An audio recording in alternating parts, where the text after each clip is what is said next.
ஸ்ரீமத் வால்மீகி ராமாயணம் அயோத்தியா காண்டம் chapter 55. அவள்லாம் பரத்வாஜரை நமஸ்காரம் பண்ணிட்டு அவர்கிட்ட உத்தரவு வாங்கிக்கிறா. அங்கேருந்து சித்திரகூடத்தை நோக்கி எல்லாரும் கிளம்புறா. அந்த மகரிஷி அவளெல்லாம் தன்னுடைய குழந்தைகளை போல நினைச்சுண்டு மங்கள ஆசீர்வாதங்கள்லாம் பண்றார். அவளோட கொஞ்சம் தூரம் வரைக்கும் கூடவே நடந்து வர்றார். அப்ப அவர் சொல்றார், ராமா, நீங்கள் கங்கையும் யமுனையும் சேரக்கூடிய அந்த இடத்துக்கு போய் அங்கேருந்து காளிந்தி நதிக்கரை வழியாக போய் மேற்கு திசையில திரும்பி அந்த நதிய ஒரு போட்ல நீங்க தாண்டி போங்கோ. அங்க ஒரு பெரிய ஆலமரம் இருக்கு, அதுக்கு சியாமம் அப்படின்னு பேரு. அங்க பல சித்தர்கள்லாம் இருக்கா. சீதை அவளை வணங்கி தனக்கு வேணுங்கிறத அங்கே பிரார்த்திச்சுக்கலாம் அப்படின்னு சொல்றார். ஒரு சமயம் சீதை ரொம்ப களைப்பா இருந்தா அங்கே தங்கிக்குங்கோ, அப்படி இல்லைன்னா மேலே கொஞ்சம் தூரம் போங்கோ. அங்கேருந்து ஒரு 2 மைல் தூரத்துல பிளாசம், இலந்தை போன்ற மரங்கள் எல்லாம் சூழ்ந்த மூங்கில் நிறைஞ்ச ஒரு காடு இருக்கும். அதுதான் சித்திரகூடத்துக்கு போற வழி. அது வழியா நான் பல தடவை போயிருக்கேன். அப்படியே மெல்லுசா மணல் எல்லாம் படிஞ்சிருக்கக்கூடிய இடம் அது. காட்டுத்தீயின் உபதிரவம் இருக்காது அப்படின்னு அவளுக்கு சித்திரகூடத்துக்கு வழியை சொல்லிட்டு தன்னோட ஆசிரமத்துக்கு திரும்புறார். ராமன் சொல்றார், லக்ஷ்மணா, பரத்வாஜ பகவான் நம்ம கிட்ட கிருபை வைத்தது நாம செஞ்ச மகா புண்ணியத்தினுடைய பயன்தான் அப்படின்னு பேசிண்டு காளிந்தி நதிக்கரைக்கு சேர்றா. பிரவாகம் எடுத்து ஓடக்கூடிய இந்த காளிந்தி நதிய எப்படி தாண்டுவோம் அப்படின்னு கொஞ்ச நேரம் தயங்கி யோசிக்கிறார். அப்போ லக்ஷ்மணன் கட்டைகளை எல்லாத்தையும் வெட்டி உலர்ந்த மூஞ்சக்கட்டைகள் எல்லாம் குறுக்க வச்சு உச்சீர கொடி அப்படிங்கிற ஒரு கொடியால அதை இறுக கட்டி அதுல சீதை உட்கார்ந்துக்கிறதுக்காக பெரம்பு கொடி, நாவல் மரத்தோட கிளை இதெல்லாத்தையும் போட்டு ஒரு ஆசனம் தயார் பண்றான். சீதையை ராமன் அப்படி கைய பிடிச்சு ஜாக்கிரதையா அந்த தப்பத்துல ஏத்தி விடுறார். ராமன் தன்னை தொட்டு அப்படி ரொம்ப அனுசரணையா ஏத்தும் போது சீதைக்கு கொஞ்சம் லஜ்ஜையா இருக்கு. தான் கொண்டு வந்த சாமான்களை எல்லாத்தையும் அதுல ஏத்திக்கிறா.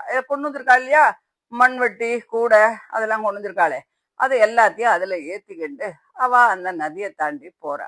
அந்த நதியினுடைய நடுவுல போகும்போது சீதா தேவி, தேவி, எங்களுக்கு க்ஷேமம் உண்டாகட்டும், என் பர்த்தாவினுடைய பிரதிஜை நிறைவேறி அவர் அயோத்தியைக்கு க்ஷேமமா திரும்பி போனாக்க அநேக 1000 பசுக்களாலும் தீர்த்தம் நிறைந்த பூரண கலசத்தாலும் உன்னை நான் பூஜிக்கிறேன் அப்படின்னு சொல்லிட்டு அந்த காளிந்தி நதியை அவ பிரார்த்திச்சுக்கிறார். மறுபடியும் அப்படியே தென்கரைக்கு அங்கேயும் ஒரு தொப்பத்தை கட்டி அந்த யமுனா நதியை அவ தாண்டா. அங்கேருந்து கொஞ்ச தூரத்துல இருக்கக்கூடிய சியாமம் அப்படின்னு சொல்ற ஒரு ஆலமரத்தடிக்கு வந்தா. அப்போ சீதை, மகா விருட்சமே, உனக்கு நமஸ்காரம். என் பர்த்தாவின் பிரதிஜையை நீ நிறைவேற்ற வேண்டும். கௌசல்யையும் சுமதிரையையும் நான் மறுபடியும் பார்க்கணும் அப்படின்னு சொல்லி வேண்டிக்கிறார். இதுல இருந்து நமக்கு என்ன தெரியறது அப்படின்னா, விருட்சங்களையும் நதிகளையும் பார்த்தா நமஸ்காரம் பண்ணணும். இதே மாதிரி கோயில் கோபுரம் எங்க கண்ணுக்கு தெரிஞ்சாலும் நாம மனசால நமஸ்காரம் பண்ணிக்கணும். இது போன்ற சில நல்ல விஷயங்கள் எல்லாம் நம்ம இதுல இருந்து எடுத்துக்கணும். அப்படி தனக்காக ரொம்ப பிரேமையோடு சீதை வேண்டிக்கிறத பார்த்து ராமன், லக்ஷ்மணா, நீ சீதைக்கு முன்னாடி போ, நான் ஆயுதபாணியா பின்னாடி வரேன்.